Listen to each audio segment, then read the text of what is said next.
Party छोड़ने के ऐलानात और उसके कारकुनों के खिलाफ हुकूमती इकदामात से पैदा होने वाली सूरत 10 सवाल हैं। सवाल नंबर 1, तहरीक इंसाफ के रहनुमा यके बाद दीगरे पार्टी छोड़ने का ऐलान कर रहे हैं। ऐसा ही कुछ 2018 में हुआ था जब बहुत से लोगों ने मुस्लिम लीग नून के टिकट वापस किए थे और मुस्लिम लीग नून उस पर बहुत तनकीद करती थी। जो काम 2018 में गलत था वो अब ठीक कैसे हो गया। सवाल नंबर 2, क्या इस तरह लोगों के पार्टी छोड़ जाने के ऐलानात से सियासी जमातें खत्म हो जाती हैं? अगर मुस्लिम लीग नून ने कम बैक कर लिया है तो तहरीक इंसाफ भी मुस्तकबिल में क्या वापस आ सकती है? सवाल नंबर 3, आज वजीर सेहत अब्दुल कादिर पटेल ने मेरे कप्तान की मेडिकल रिपोर्ट मीडिया में जारी कर दी। क्या किसी भी मरीज की इजाजत के बगैर उसकी मेडिकल रिपोर्ट जारी करना इखलाकी और कानूनी तौर पर दुरुस्त है? सवाल नंबर 4, 9 मई के अफसोसनाक वाकया जिस वक्त हुए उस वक्त इमरान खान तो जेरे हिरासत थे। एक जेरे हिरासत शख्स को बाहर होने वाले वाकयात का जिम्मेदार कैसे ठहराया जा सकता है? सवाल नंबर 5, अगर मेरे कप्तान रिहाई के फौरन बाद यादगार शोहदा पर हाजिर होकर 9 मई के वाकयात की गैर मशरूत मजम्मत कर देते तो क्या हालात का रुख यही होता जो अब है? सवाल नंबर 6, आज वजीर आजम ने कहा कि जिस तरह अमेरिका में डोनाल्ड ट्रंप के हामियों को सजाएं सुनाई गई हैं उसी तरह 9 मई के वाकयात में मुलव्वस अफराद को भी सजाएं होनी चाहिए। ये वाकयात काबिले मुजम्मत है, लेकिन क्या इन जज्बाती नौजवानों को इस्लाह का मौका देना ज्यादा मुनासिब न होगा? सवाल नंबर 7, मेरे कप्तान समेत 750 अफराद को नो फ्लाई लिस्ट में डाल दिया गया है। क्या हुकूमत एक बार फिर मेरे कप्तान को गिरफ्तार करने का फैसला कर चुकी है? सवाल नंबर 8, क्या हुकूमत को यकीन है कि इस बार मेरे कप्तान की मुमकिन गिरफ्तारी के बाद कोई बड़ा अवामी रद्द-ए-अमल सामने नहीं आएगा? सवाल नंबर 9, क्या मेरे कप्तान को मुल्की सियासत से माइनस करने का फैसला हो चुका है? अगर मेरे कप्तान को माइनस किया जाता है तो फिर तहरीक इंसाफ की क़यादत कौन करेगा और क्या तहरीक इंसाफ का वोटर उसको कबूल कर लेगा? सवाल नंबर 10, जहांगीर तरीन नई सियासी जमात बनाने जा रहे हैं। अगर मेरे कप्तान को छोड़ने वाले सियासी रहनुमा जहांगीर तरीन की छतरी तले इकट्ठे हो जाते हैं तो क्या उनके सारे पाप धुल जाएंगे? इन तमाम सवालों के जवाब ढूंढने की कोशिश करेंगे। वफाकी वजीर दाखिला राना सनाउल्लाह एक ब्रेक के बाद हमारे साथ मौजूद होंगे। हमारे साथ रहिए। नाज़रीन, welcome back after the break. वफाकी वजीर दाखिला राना सनाउल्लाह साहब इस वक्त हमारे साथ मौजूद है। राना साहब, बहुत शुक्रिया, आपने हमारे लिए वक्त निकाला। राना साहब, आज आपने एक प्रेस कॉन्फ्रेंस की, उसके अंदर आपने फरमाया कि तकरीबन 5,500 गिरफ्तारियां की गई और पिछले कई दिनों से हम देख रहे हैं पाकिस्तान तहरीक इंसाफ के मुख्तलिफ रहनुमा वो जेलों के अंदर होते हैं, रिहा होते हैं, आके प्रेस कॉन्फ्रेंस करते हैं और ऐलान करते हैं कि या तो हम पार्टी को छोड़ रहे हैं या सियासत ही सिरे से हम छोड़ रहे हैं। तनकीद की जा रही है, ये कहा जा रहा है कि इन लोगों के ऊपर जो है वो बड़ा प्रेशर होता है, बड़ा दबाव होता है और जब तक ये इस किस्म की प्रेस कॉन्फ्रेंस के लिए हामी ना भर लें तब तक इनकी रिहाई मुमकिन नहीं होती। क्या ऐसा ही सब कुछ चल रहा है? देखिए, दबाव इसी बात का होता है कि इनके खिलाफ ये इल्ज़ाम है या ये शकूक व शुबहात हैं जो कि यकीन की हद तक हैं कि ये लोग जो है ये अमन व अमान की सूरत हाल पैदा करेंगे और जो सूरत हाल 9 मई को पैदा हुई उसको जो है वो दोहराया जा सकता है।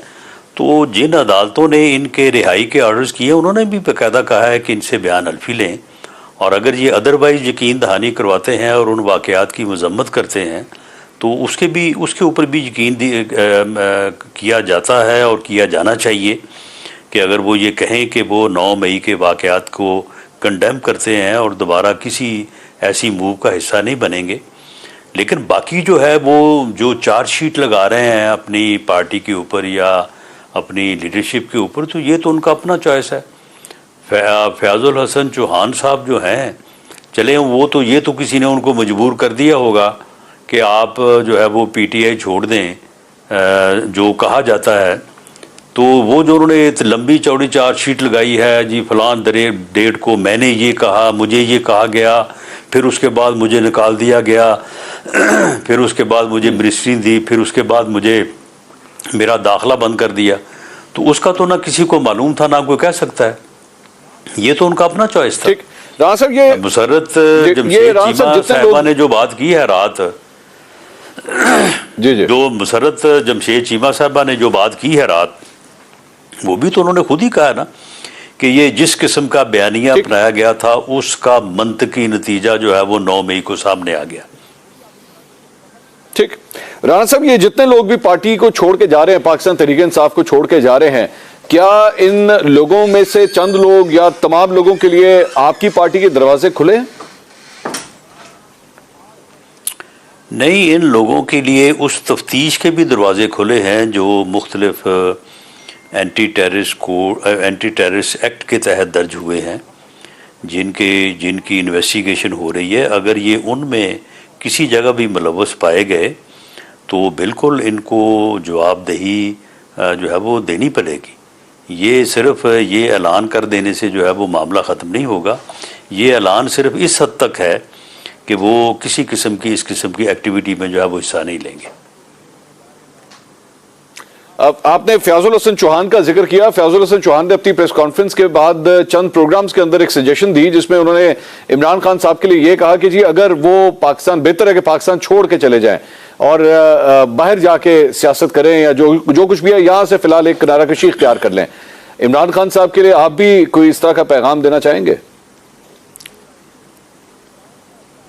नहीं, मेरे पास तो उनके लिए कोई इस किस्म का पैगाम नहीं है। मैं तो समझता हूँ कि ये जो 9 मई को हुआ है इसके लिए उन्होंने बड़ी प्लानिंग की, बड़ी मेहनत की, और ये जो पाकिस्तान की सियासत में जो एक नासूर जो है वो इस हद तक पहुँचा कि नफ़रत और बुग़्ज़ की बुनियाद के ऊपर दूसरों के घरों को जलाने तक जो है ये नौबत पहुँची।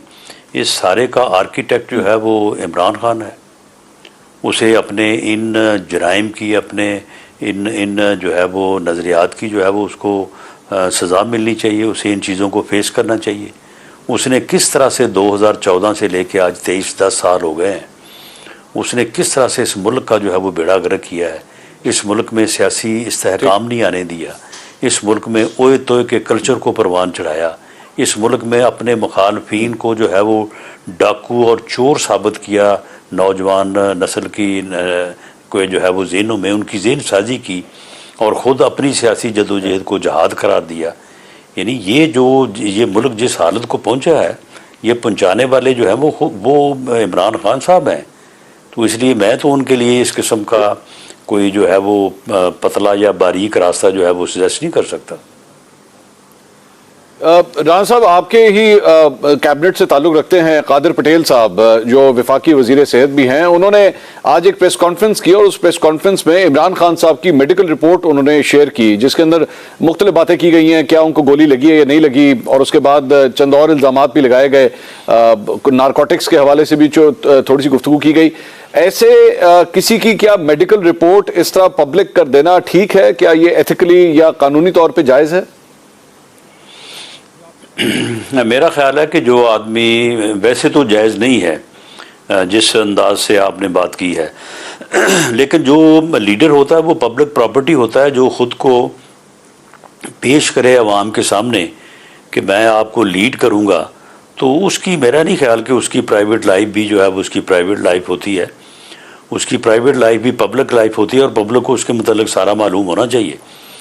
वैसे ये चीज़ें जो हैं अगर ये रिपोर्ट्स में मौजूद हैं तो उनको पब्लिक होना चाहिए, और वैसे लोगों को अदरवाइज़ भी मालूम है इस बात की, शहादतें जो हैं वो मौजूद हैं। और ये बात उनके सियासी मुखालफिन और हम भी इस बारे में ये बात करते रहे हैं, लोगों को सुझाते रहे हैं कि ये आदमी जो है वो ज़हनी तौर पे स्टेबल नहीं है, ये नशा करता है और नशे की हालत में फ़ैसले लेता है, और ये आदमी जो है इस मुल्क और कौम को अगर इसका सही इदराक और शनाख्त ना हुई तो ये किसी हादसे से दो चार कर देगा। तो ये अब इसने यही किया, इसने अपनी पार्टी को और अपने फॉलोअर्स को जो है वो हादसे से दो चार कर दिया है। अब राना साहब, इस रिपोर्ट के अंदर जो रिपोर्ट शेयर की गई है उसमें यह भी लिखा हुआ है कि जी वो बड़ी एंजाइटी के अंदर थे, सही डिसीजन मेकिंग की पावर नहीं थी उनके पास, और उनका काफ़ी हाइपरटेंशन के अंदर भी उस वक्त वो लग रहे थे। अब एक इंसान अगर गिरफ्तार हुआ होता है तो उस वक्त तो जाहिर बात है वो एंजाइटी के अंदर, आप खुद भी गिरफ्तार हो चुके हैं माजी के अंदर, तो उस वक्त तो इंसान वाकई एंजाइटी के अंदर नहीं होता क्या? नहीं, मेरा ख्याल है कि एक लीडर को तो ऐसा नहीं होना चाहिए। उसे तो अक्सर बड़ा कूल और काम होना चाहिए, और उसकी सेंस ऑफ डिसीजन जो है वो बिल्कुल परफेक्ट होनी चाहिए। ये तो आम आदमी के लिए होता है, जिस आदमी ने पूरी कौम को लीड करना है, और वो सिर्फ गिरफ्तारी जो है वो सियासतदान के लिए या सियासी कारकुन के लिए, ये तो एक आम फहम सी चीज़ है। इसमें तो मेरा नहीं ख्याल कि उनके लिए ये कोई यानी जो है वो कोई अचानक ये मामला था, उन्हें ये मालूम था। वो जब घर से चले थे तो वो ये कह के चले थे कि मुझे गिरफ्तार कर लिया जाएगा। तो इसके ऊपर ऐसी एंजाइटी की जो है वो कोई वजह तो मौजूद नहीं थी। ये राणा साहब, एक पिटिशन भी फाइल की गई है सुप्रीम कोर्ट के अंदर, और आज एक और वाकया पेश आया कि दिन के वक्त सुबह 10-11 बजे के आसपास एक ट्विटर अकाउंट है इंडी बेल, उसने एक बड़ी काबिल एतराज किस्म की वीडियो जो है वो शेयर की। ये वही ट्विटर अकाउंट है जिसकी जरिए मुख्तलिफ ऑडियोज भी जो है वो लीक होती रही हैं। इस सिलसिले में पिटिशन भी एक सुप्रीम कोर्ट में दर्ज हुई है कि तहकीकात की जाए, पीटीए से कहा जाए कि तहकीकात करें ये ट्विटर अकाउंट किसका है। और जो आज वीडियो शेयर की गई वो बड़ी एक प्राइवेट और बड़ी ही मतलब एक ऐसी वीडियो थी जो कभी भी सोशल मीडिया की जीनत नहीं बननी चाहिए थी। अब आप वफाकी वजीर दाखिला हैं, क्या इस मामले की तहकीकात नहीं होनी चाहिए कि ये ऑडियोज और वीडियोज एक्चुअली आ कहां से रही हैं? देखिए, मैं इत्तेफाक से जो है वो ये वीडियो मैं जो है वो नहीं देख सका। मुझे उसकी नोयत के बारे में तो आपसे सुन के इल्म हुआ है, अब पता नहीं वो क्या होगी। लेकिन मंसूर अली खान साहब, मामला ये है कि हमारे ऊपर यानी गवर्नमेंट के ऊपर भी ये प्रेशर था कि जी ये जजेस से मुतल्लक जो है ये वीडियो जो है वो लीक हो रही हैं। वज़ीर आज़म हाउस की जो है वो ऑडियो भी बनी और लीक हुई। अब उस वक्त भी ये कहा जा रहा था कि जी पता नहीं कोई एजेंसियां ये कर रही हैं सारा, हालांकि वो एक इंडिविजुअल का जो है वो शाखसाना जो है वो निकला। तो मामला ये है कि गवर्नमेंट के ऊपर प्रेशर था कि इनके मुतल्लक मालूम करें कि वाकई ये हमारे जजेस जो हैं ये उनकी तरफ से या उनके अजीज़ो अकरबा की तरफ से जो है वो इस किस्म की गुफ्तगू और ये चीज़ें हो रही हैं, और अगर हो रही हैं तो उन्हें इसका जवाबदेह ठहराया जाए, और अगर नहीं हो रही तो उन्हें जो है वो इसमें सुरखरू किया जाए। और रही बात ये कि मालूम किया जाए कि किसने ये ऑडियो लीक की है और किसने जो है वो ये बनाई है, तो ये भी जो है ये मालूम होना चाहिए।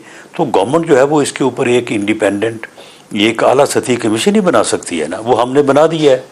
अब जो सुप्रीम कोर्ट के मुअज़्ज़ज़ जज साहबान हैं वो अगर ये चाहते हैं कि ये कज़िया हल होना चाहिए तो उन्हें इस कमीशन को काम करने देना चाहिए। अगर वो चाहते हैं कि इसकी कोई ज़रूरत नहीं है, इसी तरह से ये काम चलना चाहिए, तो वो भले इसको जो है वो रोक दें, ये उनका इख्तियार है। तो इसमें हमारा तो अब कोई लेना देना नहीं है, हमने अपना फ़र्ज़ जो है वो अदा कर दिया।